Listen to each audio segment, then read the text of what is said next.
লাতিন আমেরিকার দেশ ভেনেজুয়েলার রাজধানী কারাকাসে এক আকস্মিক সামরিক অভিযান চালিয়ে প্রেসিডেন্ট নিকোলা মাদুরো ও তার স্ত্রী সিলিয়া ফ্লোরেসকে আটক করে নিয়ে গেছে মার্কিন বাহিনী। 1989 সালে পানামার নেতা ম্যানুয়েল নোরিয়েগাকে আটক করার পর এটি সাম্প্রতিক ইতিহাসের সবচেয়ে বড় সামরিক হস্তক্ষেপ।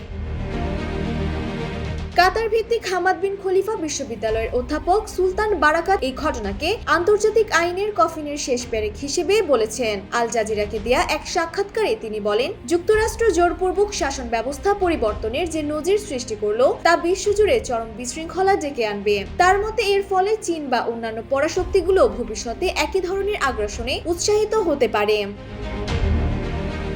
এদিকে ভেনেজুয়েলার অভ্যন্তরীণ পরিস্থিতি এখন চরম উত্তপ্ত। দেশটির প্রতিরক্ষা মন্ত্রী ভ্লাদিমির পাদ্রিনো লোপেজ ঘোষণা করেছেন তারা কোনোভাবেই বিদেশি সেনা মেনে নেবেন না এবং ঐক্যবদ্ধভাবে প্রতিরোধ গড়ে তুলবেন।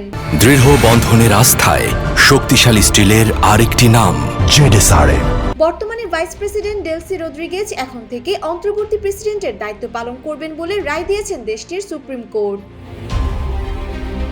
বিরোধী নেত্রী মারিয়া করিনা মাচাদো নিজেকে বিকল্প নেতা হিসেবে তুলে ধরলেও দেশটির একটি বড় অংশ এবং চাভেজমো আন্দোলনের সমর্থকরা মার্কিন হস্তক্ষেপের ঘোর বিরোধী। রাজনৈতিক বিশ্লেষকদের আশঙ্কা, কোনো সুষ্ঠু সমঝোতা না হলে তেল সমৃদ্ধ এই দেশটি এক ভয়াবহ গৃহযুদ্ধ ও দীর্ঘস্থায়ী সংঘাতের দিকে ধাপিত হতে পারে। ওয়াশিংটনের এই পদক্ষেপ লাতিন আমেরিকার ভূরাজনীতিকে এক অজানা ভবিষ্যতের দিকে ঠেলে দিচ্ছে বলে মনে করছেন সকলে। ডেস্ক রিপোর্ট, জয় জয় দিন।